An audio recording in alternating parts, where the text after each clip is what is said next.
สวัสดีครับวันนี้ก็กลับมาพวกผมยานี่นะครับวันนี้ผมกลับมาเดินป่าแถวที่ผมเคยไปสร้างที่พักแถวสันเขานะครับทุกคน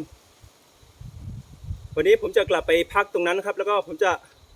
กลับไปซ่อมแซมนิดหนึ่งนะครับเพราะว่าจะได้ไม่ต้องเหนื่อยนะทุกคนแล้วก็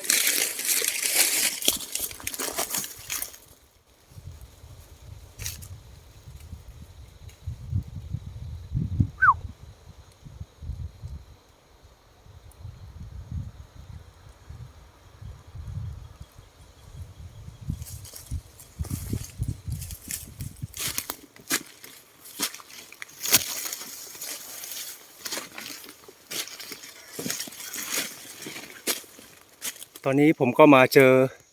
ดอกไม้อีกแล้วนะครับทุกคนดอกไม้ชนิดที่แล้วนะครับดอกลิลลี่นะครับทุกคนเป็นดอกลิลลี่ป่านะครับก็จะมีความสวยงามเหมือนกันครับทุกคนดอกลิลลี่ป่าแล้วผมก็ขุดไปปลูกแล้วนะครับตอนนี้ผมก็มาเจออีกที่หนึ่งนะครับ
เดี๋ยว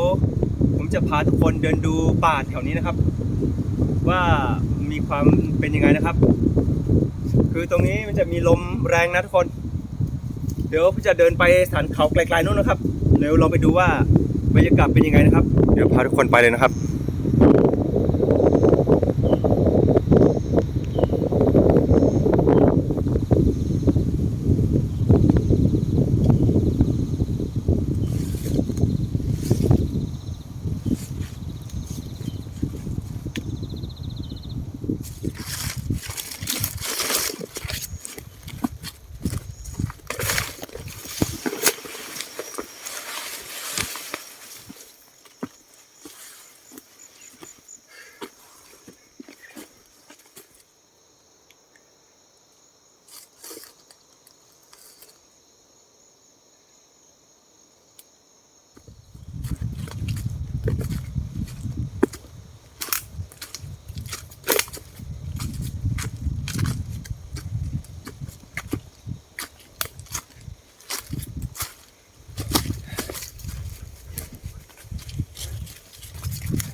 ก็มาถึงสันเขาที่ผมถ่ายให้ทุกคนได้ดูแล้วนะครับก็ตรงนี้นะครับ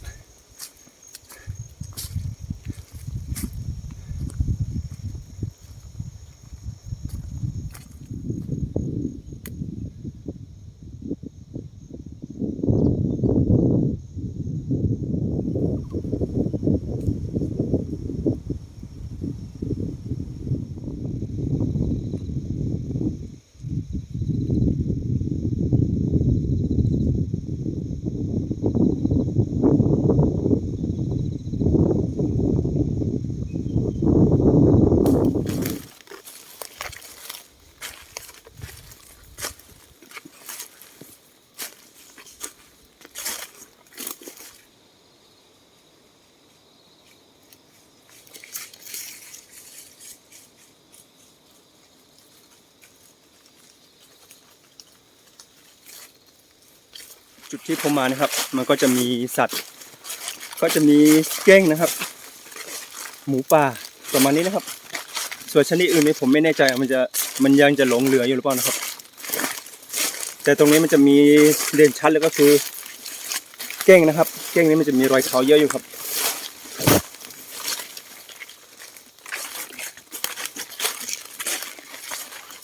ส่วนสัตว์ปีกก็จะเป็นพวกไก่ฟ้าไก่ป่าไก่ฟ้ามันก็มี2ชนิดนะครับทุกคนที่อยู่ที่นี่นะครับ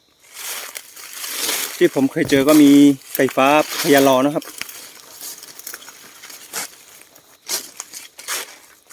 นี่เขาจะเป็นรอยเท้าเก้งครับมันจะวิ่งผ่านมาเมื่อวานครับทุกคนตัวใหญ่อยู่นะครับตัวนี้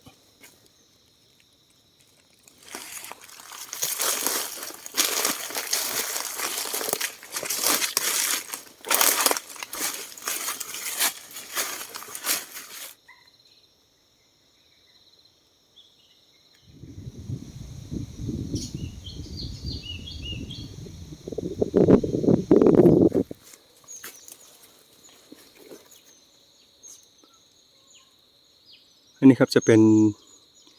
เขาเรียกว่าอะไรไม่รู้นะครับชาวบ้านจะเรียกว่าแกวโพนะครับนี่จะเป็นตัวจำชื่อไม่ได้ทุกคนถ้าแปลทับศัพท์มันจะเป็นผึ้งน้อยนะครับอันนี้น้ำผึ้งนี้จะมีราคาเหมือนกันนะทุกคนจะมีราคามันก็มีน้ำผึ้งเหมือนกันนะครับ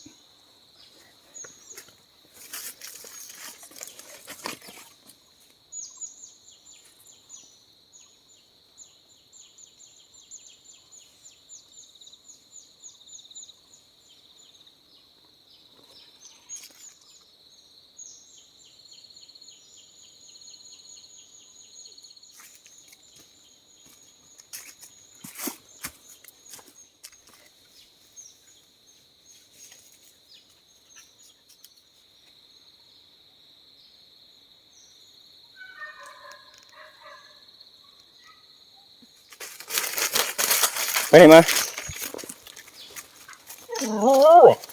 ไปไหนมาหมดแล้วอย่าไปเนี่ยมันไปไหนแล้วก็หาผมไม่เจอส่งเสียงร้องดังเรียกผมดังมากเลยครับเคมานี่มาเคกลับไปกลับไปที่พักไปไปไหนมา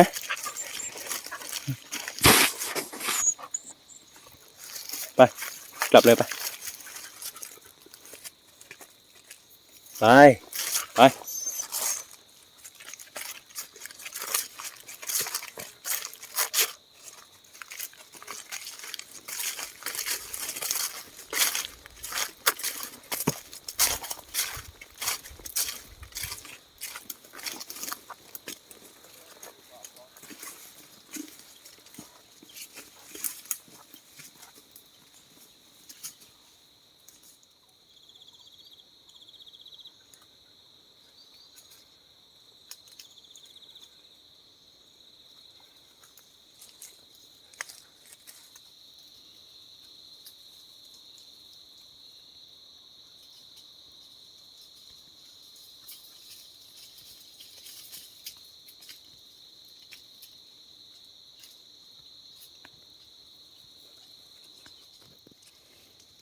ตอนนี้ในกระท่อมผมครับบริเวณตรงนี้นะครับมันจะมีลมแรงมากทุกคนผมทำอย่างนี้นี่ก็กั้นลมได้เกือบ90%แล้วนะครับ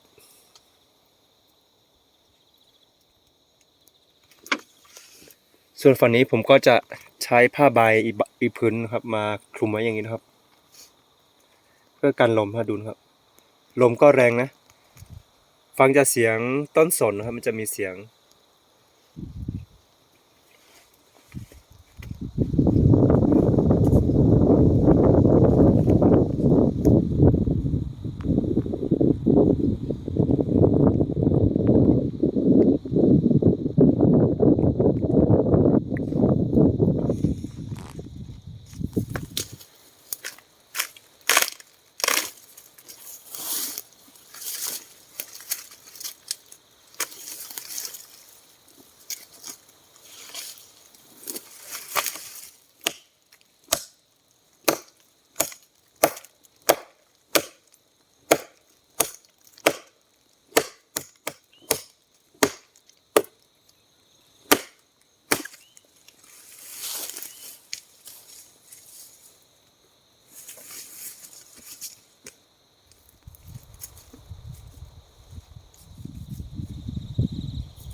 นั่งลงดีๆเร็วหนึ่งนั่งลงหนึ่งนั่งลงโอเคไม่ดิ้นนั่งลงดิหนึ่งสองสามสี่ห้าหกเจ็ดแปดเก้าสิบอยู่นิ่งๆอยู่นิ่งๆก่อนครับอยู่นิ่งๆสิ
ตอนนี้ลมแรงมากทุกคนแต่ว่าที่พักของผมนี่กันได้สบายนะครับที่เสียงนี้ก็จะเป็นเสียงของลมพัดมานะครับ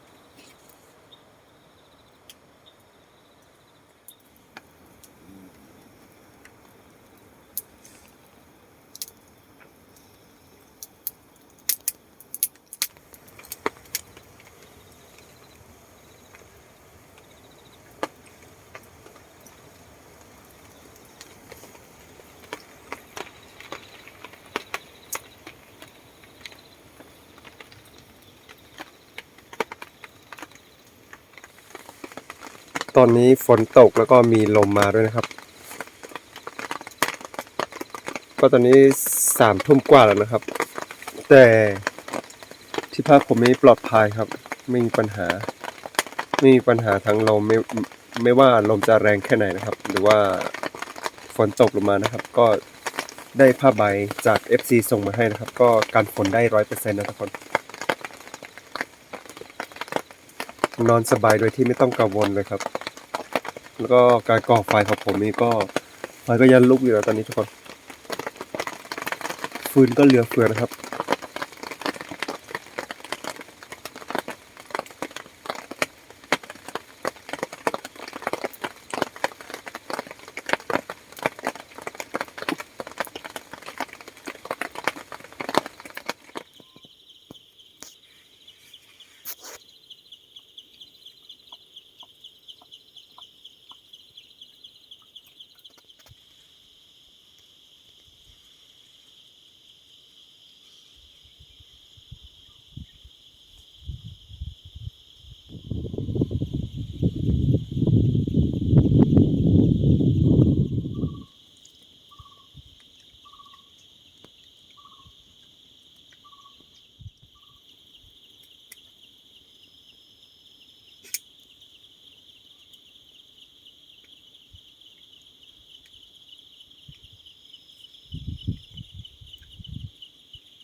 เลยฮะ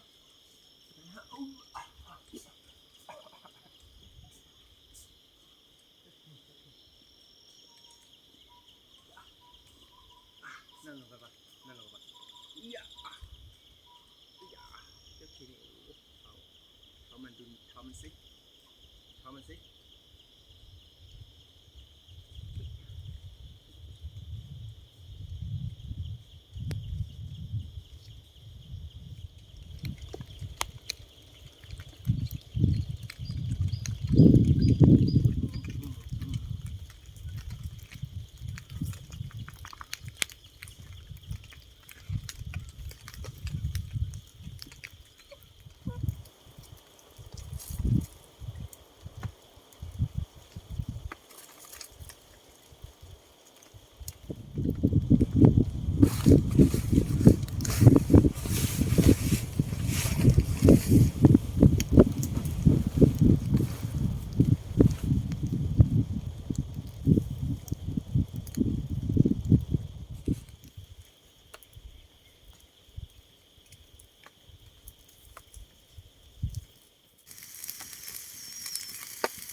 เอาเร็วมาเก็บมาเก็บเขากินเลยแล้วเพื่อนไปไหนน่ะเพื่อนตัวน่ะฮะเก็บเพื่อนไปไหน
ยังไงวันนี้นะครับก็ขอขอบคุณทุกคนที่เข้ามาชมจบคลิปนี้นะครับแล้วขอขอบคุณทุกกำลังใจนะครับที่คอยสนับสนุนคอยติดตามผมมาโดยตลอดนะครับสำหรับวันนี้นะครับผมขอลาไปก่อนนะครับพบกันใหม่คลิปหน้านะครับวันนี้สวัสดีครับ